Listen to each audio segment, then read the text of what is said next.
Bismillahirrahmanirrahim. Elhamdülillah Rabbil alemin.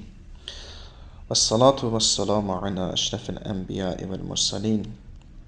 Seyyidina ve nebiyyina ve mevlana Ebul Kasım Mustafa Muhammed sallallahu aleyhi ve alihi ve sellem ve alihi teyyibin at-tahirin. Ve la'netullah ala a'daihim ecma'in. Minel an ila qiyami yevmiddin. A'udhu billah semil alim mineşşeytanirracim. Rabbi şrah li sadri ve yassir li emri ve hlul uqdeten min lisani yefqahu qawli. Kəlam dərsində keçən dəfə biz Rüyətullah bəhsinə, Allahı görmək bəhsinə giriş etdik. Bugün qısa keçəcəm dərsi, çalışdığım qədər. İndi ola bilər uzansın, amma çalışacağım qısa keçim. Niyə? Çünki bugün bir qəliz əqli dəlili təqdim edəcəm. Ona görə də istəmirəm bugün həm əqli dəlillərdən bəhs eləyək, həm də nəqli dəlillərdən beynimiz çox qarışmasın. Ona görə qısa olaraq elə əqli dəlil danışacaq. Gələn dəfədə biz nəqli dəlillərə keçid edəcəyik. Ki biz demişdik ki, Rüyətullah Allahı görmək bəhsində Əşərilərin, Mötəzilələrin və Əşərilərin fərqli fikirləri var. Mötəzilə Şiə məzhəbi kimi qəbul edirlər ki, Allahı bu gözlə, maddi gözlə görmək mümkün deyil. Əşərilər isə deyirlər ki, Allahı bu gözlə görmək mümkündür. Bəs dəliliniz nədir? Əsasən dəlilləri nəqli dəlildir, amma əqli dəlillər də təqdim edirlər. Keçən dəfə biz hardasa elə belə qısa olaraq əqli dəlilə toxunduq. Başqa şeylərdən, yəni ümumi olaraq danışdıq. Amma bugün Əşərilərin əqli dəlil ki, təqdim edirlər, argumentasiya edirlər ki, Allahı görmək mümkündür. Hansı dəlillərə əsasən bunu, yəni hansı əqli dəlillərə əsasən bunu deyirlər. Mən çalışacağam, izah edim, qəlizlikdən çıxarım. Əşərilərin rüyyət deyək. Deməli, rüyyət, ərəbcə rüyyətdir də. Rüyyət, yəni Allahı bu gözlə. Mən daha göz sözün, bu gözlə, maddi göz sözünü çox təkrarlamayacağam. Burada zaten bizim bəhsimiz, yəni görmək deyəndə, yəni bu gözlə, maddi gözlə görməyə qəsd olunur deyə. Ona görə bu çox təkrarlamayacağam, elə görmək deyəcəm. Əşərilərin görmək mövzusunda ən məşhur əqli dəlili nədən ibarətdir? Hər varlığın görülə biləcəyinə dair olan bir dəlildir. Hər varlıq görülə biləcək, görülə bilmə potensialındadır. Hər varlıq. Nə deməkdir bu? Əqli dəlillər budur. Hər varlıq görülə biləcək potensialdır. Dəlil budur. Hər varlığın görülə biləcəyinə dair bir dəlildir bu. Nə deyir? Fəxrəddin Razi bu dəlili açıqlayır. İndi qısa olaraq dedik, hər varlığın görülə biləcəyinə dair olan dəlil. Amma nə deməkdir bu? Açıqla. Fəxrəddin Razi bunu açıqlayır. Fəxrəddin Razi deyir ki, rüyyətin, görməyin mümkünlüyü haqqında əqli dəlillərinin ən məşhuru budur. O da nədir? Deyir ki, biz cövhər və ərəzləri görürük. Cövhər və ərəzləri görülə bilmək imkanında olduğunu bilirik. Cövhər və ərəzlər. Biz lap başda keçmişdik. Cövhər və ərəz. Lap başda kəlam bəhsində keçmişdik. Cövhər və ərəz nədir? Mən onu təkrarlamıram. Cövhər və ərəzi təkrarlamıram, çünki başdan gəlmişik, yəqin ki, yadımızdadır. Kimsə yadından çıxarsa, əvvəldə keçib baxa bilər. Çünki uzun bir bəhsi, təzədən o bəhs eləməyə ehtiyac yoxdur. Ən birinci dərsdə elə bunu keçmişdik, ən birinci dərsdə. Hətta bəzilər dedi ki, birinci dərs çox qəliz oldu, amma məcbur idim onu orada deməyə. Deməli, cövhər və ərəzləri görülmək imkanında, imkanındadır və nəyə görə biz cövhər və ərəzləri görürük? Çünki hər ikisi də ortaq nöqtələr var. Ortaqdırlar. Məsələn, insan özü cövhərdir. Məsələn, tutaq ki, insan alim də bir ərəzdir. Sonradan ona ərəz olaraq gəlib. Biz cövhəri və ərəzləri görürük. Biz xaricdə insanı görürük, insan bir cövhərdir. Məsələn, biz stulu görürük, stul bir cövhərdir, onun rəngi nədir? Məsələn, stul sarı rəngdədir, sarı da onun ərəzidir. Və bunları görmək, cövhərlə ərəzi görmək, bunların arasında ortaq bir illət, ortaq bir səbəb vardır ki, görürük. Ortaq bir səbəbi vardır.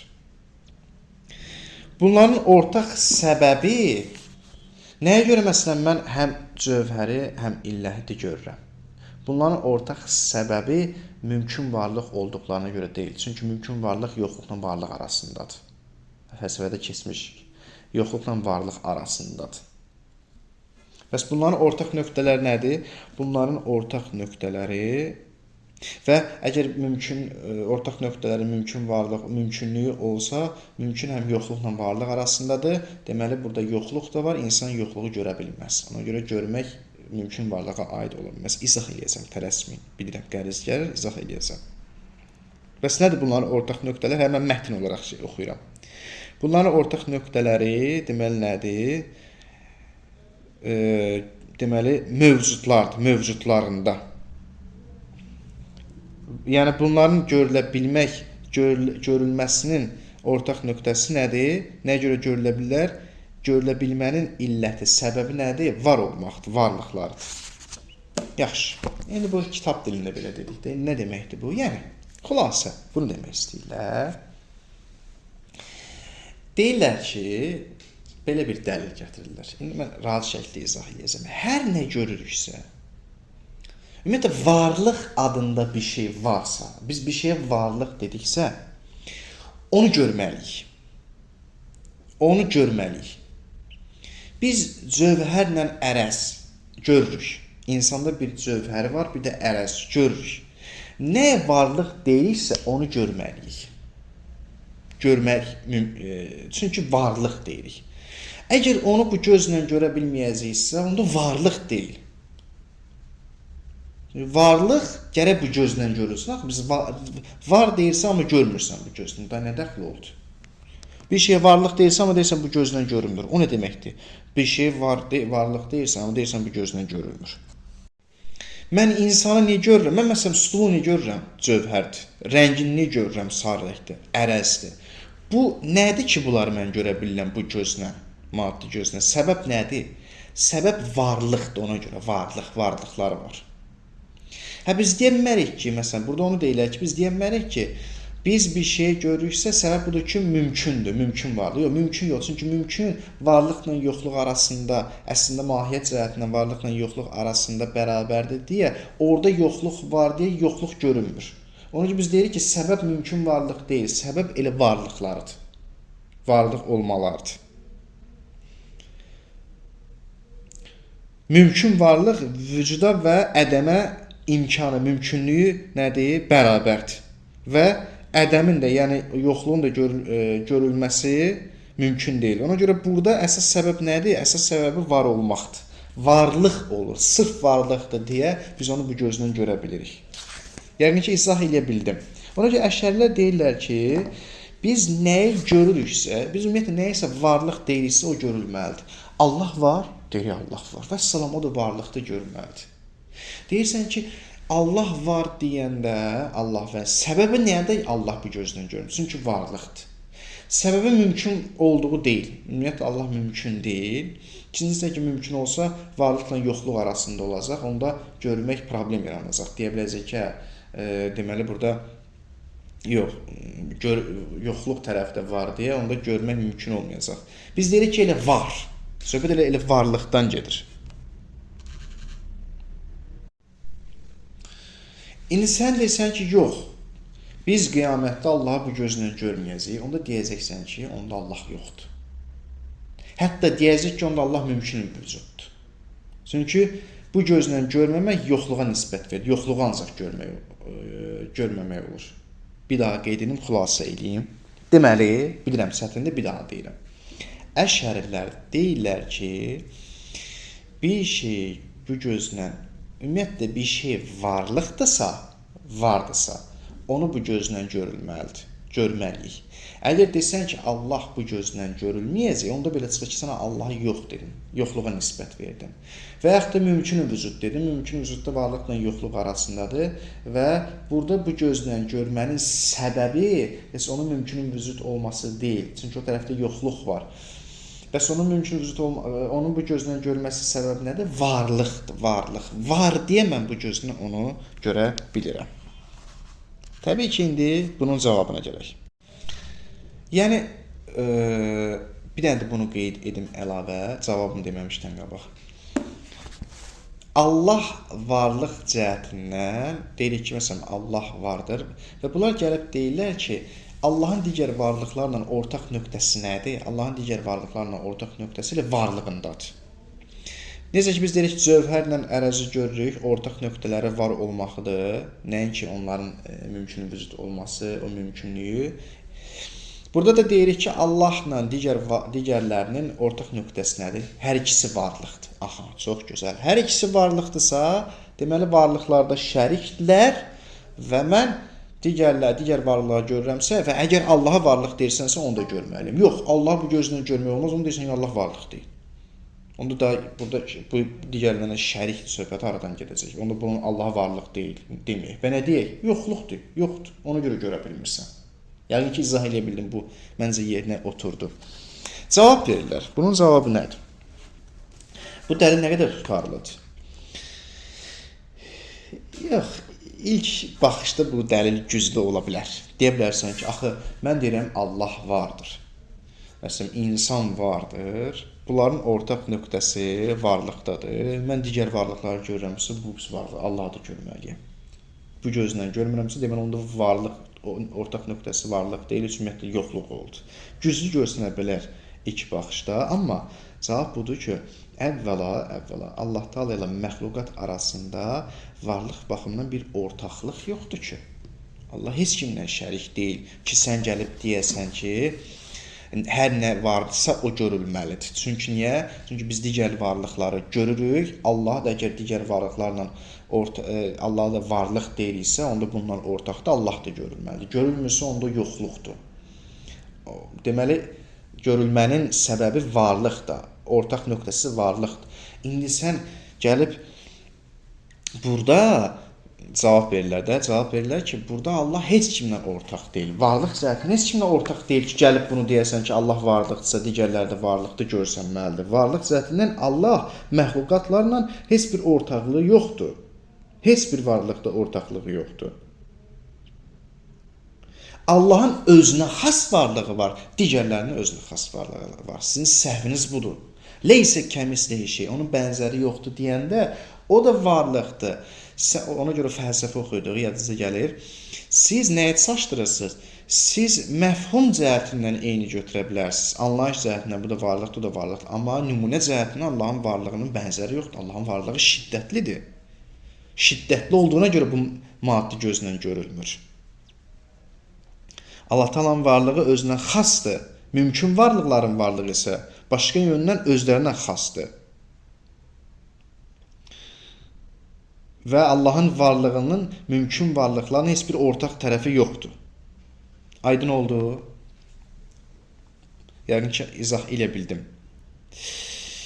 Lakin bu cavab idi, əşərilərə cavab idi. Lakin bəziləri deyirlər ki, siz göyə əşərilərə cavab verdiniz, əşərilərin bu gətirdiyi əqli dəlillərinə cavab verdiniz, amma sizin də cavabınız tutarlı deyil. Nəyə əsasən tutarlı deyil? Kim dedi ki, əşəri deyir ki, bunun varlığı, Allahın varlığı digərlərin varlığından bənzərdir? Siz bunu hardan çıxartdınız? Bu müqayisə necə çıxartdınız? Əşərilər ümumiyyətlə bu dəlili gətirəndə varlıq baxımından demir ki, var olma baxımından deyir. Biri var varlıq baxımından, biri var var olma baxımından. Varlıq baxımından yox, var olma baxımından danışır. Nə deməkdir, izah edəcəm. Yəni, varlıq və mahiyyət baxımından zəruri varlıqla mümkün varlıq müqayisə edilməz.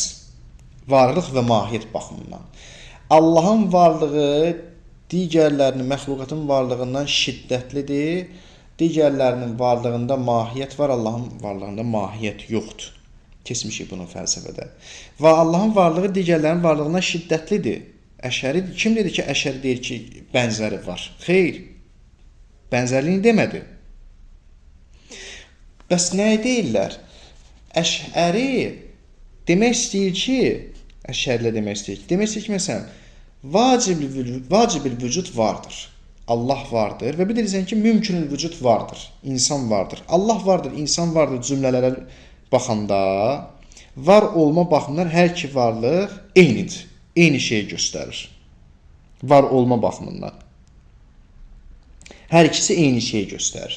Yəni Allah vardır deyəndə, insan vardır deyəndə söz, biz fəlsəfədə keçmişik. Sual daha doğrusu, bu Allahla Allah vardır deyəndə, insan vardır deyəndə bu varlıqlar arasında fərq edir. Xeyr, fəlsəfə demişdik nədir? Müştərək ki, mənəvi cəhətdə müştərəkdir. Xarici aləmdə nümunəsi fərqlidir. Əşəri, ona görə də sizin bu gətirdiyiniz əşəriyə gətirdiyiniz iradınız düzgün deyil. Əşəri var olma baxımından hər ikisinin eyni olduğunu deyir. Var olma baxımından. Nəinki varlıq baxımından. Nəinki deyir ki, Allahın varlığı ilə bunun varlığı eynidir. Allahın varlığı ilə bunun varlığı eyni deyil. Var olma baxımından, yəni həmin o dediyimiz Allah vardır, insan vardır deyəndə bu varlığı, vardırı insana nisbət verəndə və Allaha nisbət verəndə eyni mənada, eyni məfhumda, anlayış olaraq nisbət verilir. Amma xarici aləmdə təbii ki, nümunəsinin, Allahın nümunəsinin şəriki yoxdur. Yəni əşəri demir ki, xarici aləmdə də o cürdür. İndi bunu biz fəlsəfədə keçmişik deyə o deməli mənəvi cəhətdən eynidir. Allahın varlığı, digərlərin varlığı eynidir. Məfhum cəhətindən, yəni eyni məfhum nisbət verilir. Eyni məfhumda anlayış cəhətindən eynidir. Mənəvi olaraq, məna cəhətindən müştərəkdir. İkisi də eyni şeydir, amma xarici aləmdə təbii ki, nümunəsi fərqlənir. Əks halda bu şirk olar. Əşəri deyənə bunu demir. Ona görə əşərilərə bağlı, əşərilərin deməli əşərilərə bu etiraz ki, bu irad gəldi, əşərilərin cavabına. Düzgün etiraz deyil, irad deyil. Bəziləri deyirlər ki, düzgün etiraz irad deyil. Çünki əşəri demir ki, xaricəmdə Allah eynidir, şəriki var. Əşəri başqa mənada deyir. Ki, onu da izah etdik. Ona görə bu irad əşərilər düzgün deyil. Başqa bir irad gətirək ki, görək əşərilər. Çünki irad gətirilməzsə əşərilər, onda onların dediyi düzdür və Allah bu gözlə görülməlidir. Əşərilərin ikinci etirazı nə deyirlər? Bəs başqa bir etiraz gətirirlər. Deyirlər ki, deməli,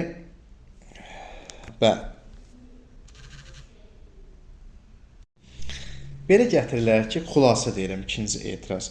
Sən ki, demirsən ki, Allahı bu gözlə görə bilərəm, cövhər və ərəzləri görürəm və Allah da görsənməlidir. Niyə? Çünki varlıq cəhətindən onlar deməli, ortaq nöqtələri varlıqdır. Bunu demirsən, bəli. Onda ikinci etiraz, ikinci irad deyir ki, nə edir? Sən cövhər və ərəzlərə toxuna bilirsən, hiss edirsən, əlinlə toxunub hiss edə bilirsən. Bəli, stul, insan, hamısı cövhər və ərəzlər. Əlimi atıram, toxunuram. Düzdür? Bəli, toxuna bilirsən. Sən gəlib deyirsən ki, indi bu cövhər və ərəzin arasında olan cövhəri məsələn biz görürük, ərəzi görürük, ikisinin arasında olan deməli ortaq nöqtə varlıqlardır və Allah da vardırsa, deməli o da cövhər və ərəz kimi görünməlidir. Bəli, bunu demirsən, bəli. Onda Allaha da toxunmaq olar. Çünki mən cövhər və ərəzə toxunuram. Ortaq nöqtələri varlıqda deyil. Mən də cövhər və ərəzə toxunuram, stula toxunuram, telefona toxunuram, insana toxunuram. Allaha da əlimlə toxuna bilərəm. Çünki burada toxunmanın ortaq nöqtəsi dedik ki, var olmaqdır. Var olmaq. Yox, mümkün deyil Allaha toxunma. Deyirsən ki, qardaş, ortaq nöqtə demədin ki, varlıqlarıdır. Bəli. O vardırsa, cövhər ərəzi vardırsa, görürüksə Allah da görsənməlidir. Bəli, mən də toxuna bilərəm. Onlara toxunduğum kimi buna toxuna bilərəm. Təbii ki, bu deməli çox belə deyim də naqis bir şeydir. Ümumiyyətlə, mən əvvəlcə gətirən bunu qeyd edim ki, əşərlərin gətirdiyi bu dəlil çox naqis bir dəlildir. Çox naqis bir dəlildir. Və ikinci dəlil dedik ki, onda Allaha toxunmalıyıq, halbuki Allaha toxuna bilmirik, belə bir şey yoxdur. İkincisi, əşərlər ki, gəlib deyir, Allahı görmək, hər bir varlıq görsənməlidir. Görsənməsə onda o deməkdir yoxdur, yoxluqdur. Bu yəni absurd bir şeydir. Özünüz də görürsünüz, güclü bir dəlil deyil və toxunmaq məsələsinə, Allaha toxunmaq məsələsinə güclü bir dəlil deyil. Kim deyir hər varlıq görsənməlidir bu gözlə? O hardan çıxdı? Müzərrət varlıqlar var. Müzərrət varlıqlar bu gözlə görsənməyə bilər. Və ikinci dəlil toxunmağa gəldikdə Allaha toxuna bilmirik. İndi bu əlindən toxunmaq olur. Nə danışırsınız? Nə danışırsınız? Görürsünüz ki, əşərlərin gətirdiyi bu dəlil çox zəif bir dəlildir. Amma biz bəhs edirik də, bizim yəni burada tədqiq edirik, burada biz elmi bəhs aparırıq. Ona görə elmi bəhs olduğuna görə naqis dəlillər də olsa, mənasız dəlillər də olsa biz onları deməliyik. Fəxrəddin Razinin sözünə gələk.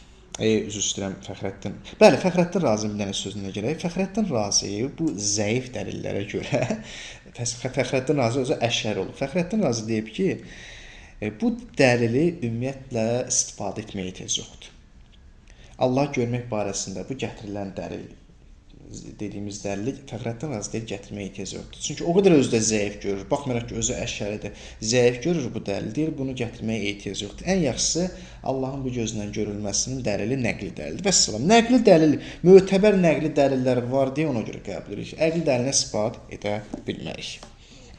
Hətta yəni bunu Fəxrəddin Razi düzdür bu gözlə görülməsini desə də, amma gəlir neyinir? Gəlir deyir ki, nəqli dəlillərlə, əqli dəlillərlə bu çətin məsələdir. Nəsrəddin Tusi deməli burada iki dənə irad edir. Mən birini deyəcəm.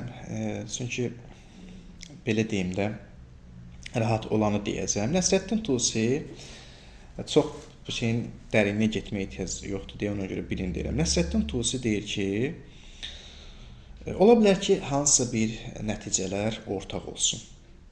Məsələn, cövhər, ərəz, bunların ortaq nöqtəsi nədir? Bunlar nəticələrdir, məsələn. Bunların ortaq nöqtəsi deməli varlıqlardır. Varlıq olmasındadır. Amma bunların ortaq olmaları o demək deyil ki, eyni səbəbi var. O demək deyil, eyni səbəbləri var. Daha sadə deyim. Məsələn, bu gözlə görmək, düzdür? Mən bu gözlə nəyi görürəm? Stulu, stəkanı, telefonu, şəkil və sair şeyləri görürəm. Bu gördüyüm şeyləri niyə görürəm? Səbəb nədir bu gözlə görürəm? Biri çıxır deyir ki, səbəb varlıq olması. Deyirsən, dayan. Yox. Səbəb varlıq olması düzdür. Səbəb budur ki, onlar varlıqdır. Amma Allah da varlıqdır. Onu niyə görmürəm? Deməli, bir şeyin səbəbi eyni olmaya bilər. Allahı, biri deyəcək ki, Allahı da görməlisən. Niyə? Çünki varlıqdır. Bu gözlə görməlisən. Varlıqdır. Yox.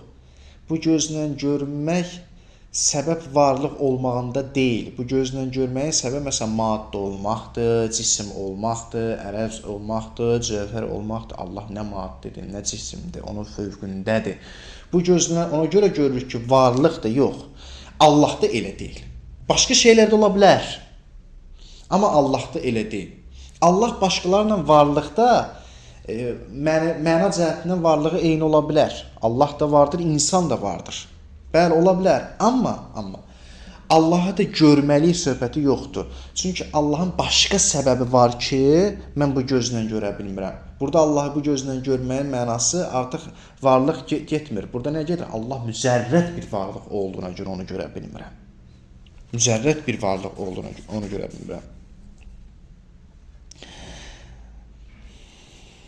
Yəqin ki, izah elə bildim. Ona görə Nəsrəddin Tusi burada deyir ki, xeyr. Bir daha açıqlayayım. Babərti də bu fikirlə razıdır. Nəsrəddin Tusinin bu fikrinə qoşulur. Bir daha açıqlayayım, bir daha deyim. Rahat olsun. Mən gözümdən stul görürəm, stəkan görürəm və digər başqa varlıqlar görürəm. Və görürsünüz, digər başqa varlıqlar deyirəm. Sual, varlıq olduğuna görə bu gözümdən görürəm. Nəyə görə bunlar görürəm? Ortaq nöqtəsi nədir? Ortaq nöqtəsi budur, ona görə görürəm. Bunlar varlıqlardır. Bəli. Amma Allah da varlıqdır. Onu niyə görmürəm? Burada gəlib deyir ki, yox, ortaq nöqtəsi varlıq olsa da, amma hamısında o cür olmaya bilər. Allahdan isə, Allah məsələn varlıq cəhətindən, belə deyim, Allah varlıq deyə bu gözdən görməliyəm deyilən şey yoxdur. Axı varlıq deyirdik, yox. Allahın görülməməsi mücərrəd varlıq olduğuna görədir. Nəinki varlıqdır və hamıda ortaq nöqtə varlıqdır deyə bu gözlə görməliyik, yox. Allahda da düzdür varlıqdır ortaq nöqtə bunların, amma Allahın belə deyim, başqa səbəbi olduğuna, Allahda başqa səbəb olduğuna görə o bu gözlə görülmür. Başqa səbəb nədir? Çünki mücərrəd varlıqdır. Mücərrəd bir varlıqdır. Ortaq durumları ola bilər. Ortaq durumları ola bilər. Ortaq ola bilərlər. Səbəbləri ortaq ola bilər. Yəni görünmən səbəbi. Ortaq durumları ola bilər. Amma ortaq durumları fərqli səbəbə bağlı ola bilər. Dediyim kimi, fərqli səbəb nədir? Bu gözlə yalnız o varlıqlar görsənir ki, cisimdir, maddədir. Amma mücərrəd varlıq yox. Amma görsən, varlıqla ortaqları nədir? Varlıq olmasındadır. Yəqin ki, bunu da izah edə bildim. Bu da Nəsrəddin Tusinin cavabı idi. İnşallah bunu bəhs eləyəcək biz. Nə qaranlıq nöqtə qalsa mənə deyəcəksiniz, suallarınızı verəcəyik. Yəni, narahat olmayın, bilirəm, biraz qəliz bəhs oldu bu. Yenə açıqlayacaq, qaranlıq nöqtə qalsa biz bu bəhsi yenə davam eləyəcəyik. İndi əlavə nə olsa, gələn dərsdə mən əlavə edəcəm. Bugünkü dərsimiz bura qədər. Elhamdülillahi Rabbil Alamin.